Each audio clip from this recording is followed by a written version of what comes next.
Okey guys, Assalamualaikum. Yang baru nak nanam macam saya sendiri dah kan. Untuk kita tanam benih dia kan, kita tanam lega ni lah. Kita tak boleh tanam dalam apa dah, dalam kulit telur pasal kulit telur ni masing. Jadi buah-buah tanaman-tanaman kita tu tak hidup. Jadi saya syorkan guna gon ni lah. Guna gon ni kita kena letak supik lah ataupun bekah ko. Pasalnya kita nak guna ni, benda ni. Ni. Kita nak guna benda ni.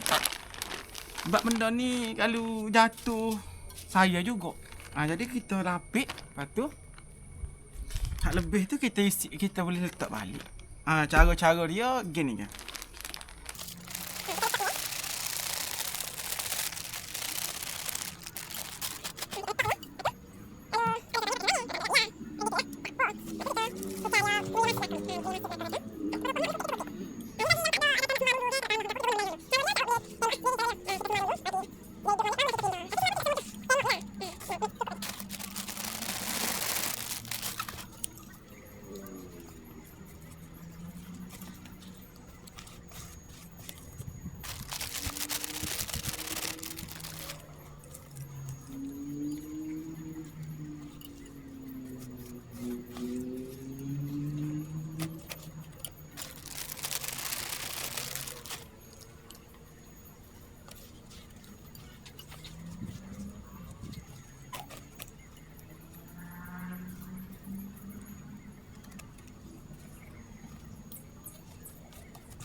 Dia untuk permulaan ni dia anak ni ke.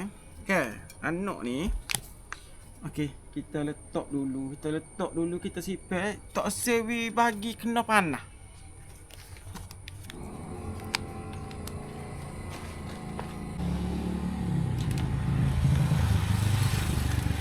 Okey geng, kita tak sewi bagi dia kena panah dulu untuk sara dua. Kita kena tutup lah dia. Kita kena tutup dia menggunakan supit yang kita guna ni juga. Ya.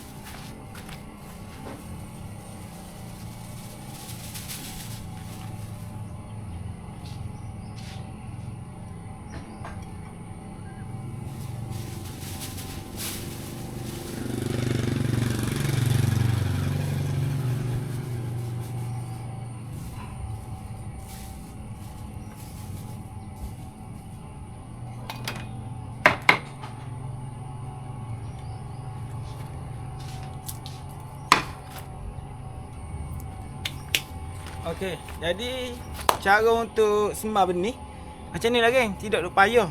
Cuma kita tunggulah dalam 2-3 hari ke 3-4 hari ke gitulah untuk dia tubik hidup lah, kata hidup lah kan. Macam jagung ni makin masa juga jagung ni dia lama sikit. Apa? Kita tengok pula macam mana dia hasil nanti dah.